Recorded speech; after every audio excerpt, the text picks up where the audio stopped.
ocasiones anteriores pues vas al doctor y pues te dice qué tomar. Es como lo que te dicen tus papás o el remedio casero de la abuela de tómate estas pastillas. Regularmente pues si es algo, vamos, que no requiera ir al médico, pues vamos a la farmacia. Me tomo pues, alguna pastilla que me dice, no sé, algún amigo. Por lo regular solo tomo como una pastilla. A veces voy al doctor o a veces me automedico. Sí, alguna vez sí llegué a automedicarme. Sí me he automedicado.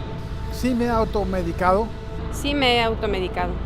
Sí, me he automedicado en algunas ocasiones. Que yo realmente tenga conocimiento de lo que tienen esas pastillas, la verdad no.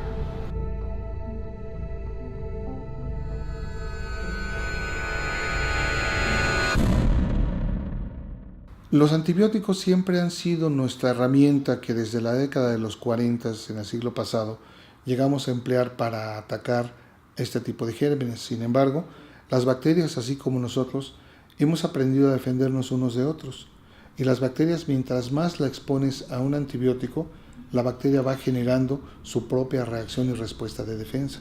Entonces, depende del tipo de bacteria, de virus, de hongo, va desarrollando diversos mecanismos que le permiten defenderse contra nuestros medicamentos. Cada vez puedes utilizar antibióticos de mayor potencia. Sin embargo, va a llegar un momento en el cual no encuentres ningún tratamiento para esa bacteria.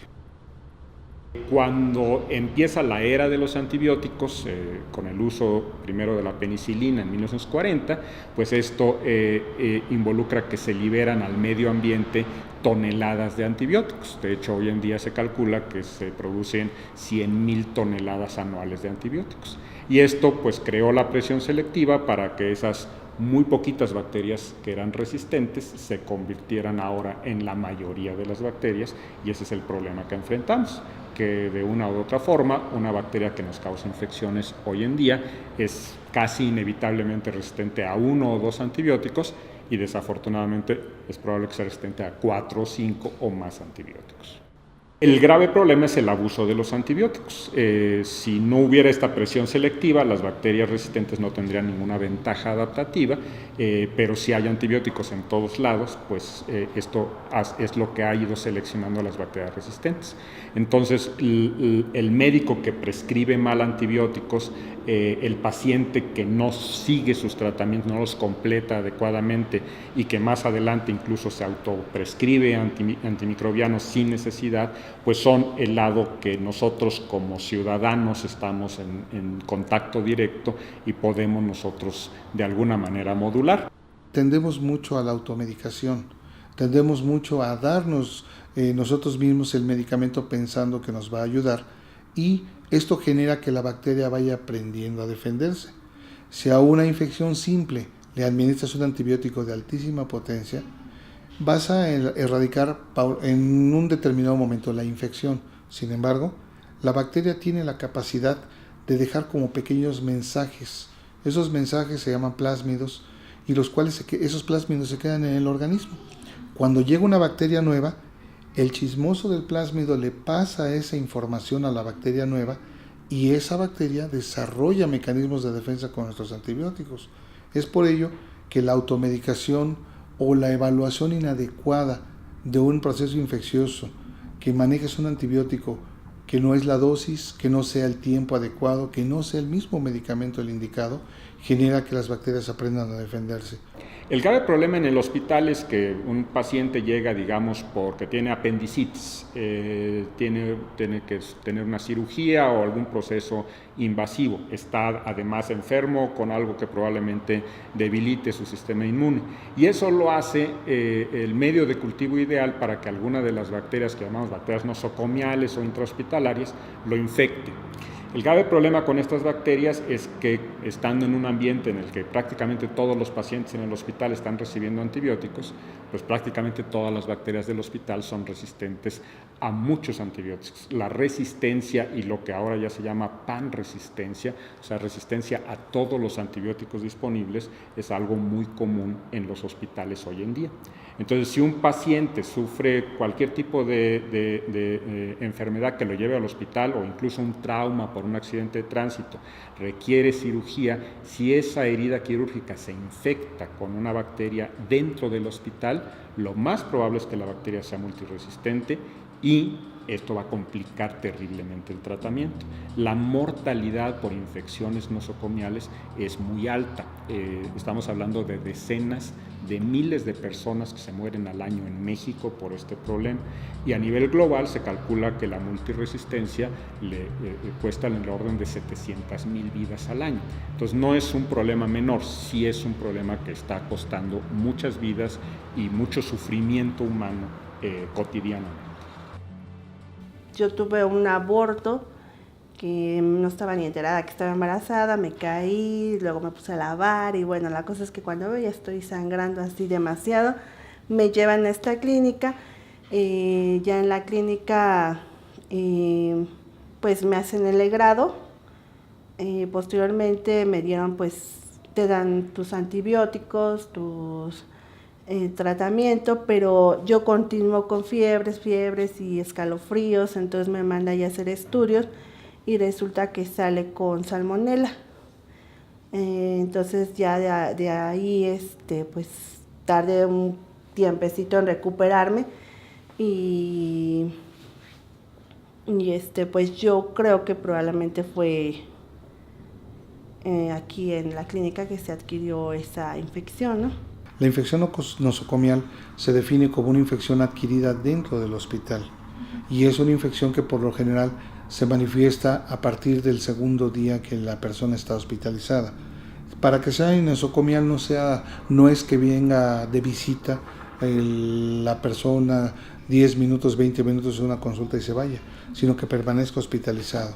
Si después de 2 días la persona empieza a manifestar una enfermedad diferente por la cual ingresó, se le considera infección nosocomial. Este tipo de infecciones sí tienen una serie de consecuencias muy importantes, porque no son infecciones por gérmenes habituales y comunes, son infecciones que se complican con mucha facilidad y pueden llegar a hacer que pierda la vida la criatura.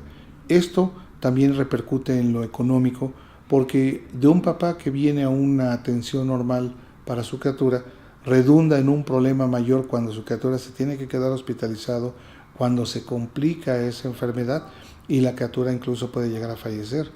Esto nos da muchos problemas porque un papá que deja de trabajar es un papá que deja de generar ingresos y esto tiene un impacto tremendo para la economía. Bueno, lo primero que va a pasar con un paciente infectado con una bacteria resistente es que el antibiótico que se supone que debía de hacerle efecto para curarle la infección va a fallar. Eso que implica que el paciente se va a agravar y va a necesitar más días de hospital. Va a requerir más estudios de laboratorio para que se determine cuál es el agente causal y a qué antibióticos es sensible. Y esto va a implicar entonces la necesidad de tratamientos adicionales, usualmente mucho más caros y a veces tóxicos. Por ejemplo, un antibiótico que se considera de última opción para una infección multiresistente, que es la colistina, es todavía razonablemente efectivo contra bacterias como Pseudomonas o Acinetobacter, pero es particularmente nefrotóxico, daña al riñón. Entonces hay que pagar el costo del daño al renal para poder sacar al paciente de la infección que antes se curaba con un antibiótico más simple.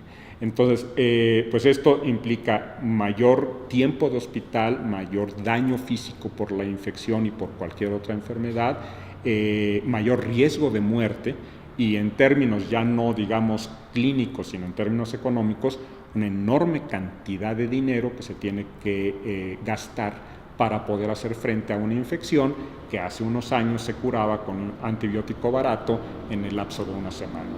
El tratamiento, la recuperación de un legrado, pues sí continúas tú con ligero sangrado y eso, pero no te imposibilita hacer otras cosas, ¿no? Ya en 2 días tú ya te levantas y ya haces tus actividades, pero con esto pues no, porque yo bajó toda mi inmunidad y yo empecé con fiebres y toda desganada, mi color de piel cambió, no quería hacer nada, entonces ya fue cuando me mandaron los análisis y sale con esta infección. Existe un comité de prevención de infecciones nosocomiales, que nos ayudan precisamente a la cuestión de estar haciendo cultivos de las zonas, en los quirófanos, los cuneros, las terapias intensivas, para ver que no se esté desarrollando ningún germen dentro de nuestras instalaciones, y eso nos permite evitar infecciones nosocomiales.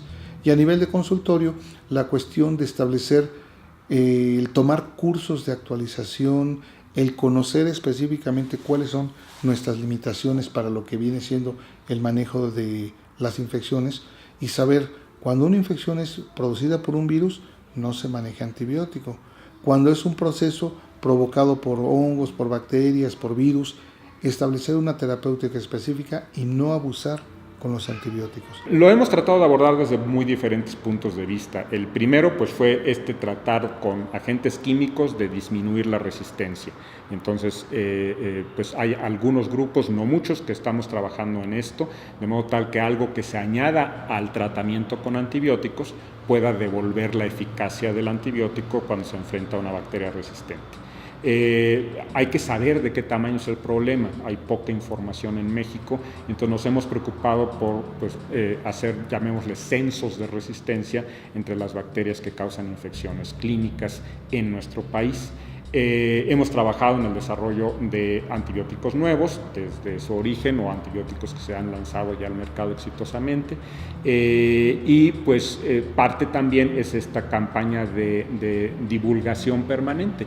El público tiene que estar enterado de que existe la resistencia, de que es un problema de salud pública muy grave a nivel mundial, y de que hay cosas que podemos hacer, que están en nuestras manos hacer, como evitar el uso innecesario de antibióticos, evitar la autoprescripción, evitar presionar a un médico para que le prescriba unos antibióticos. Son cosas pequeñas, pero que están en nuestras manos para disminuir el abuso, que es lo que lleva al grave problema de resistencia.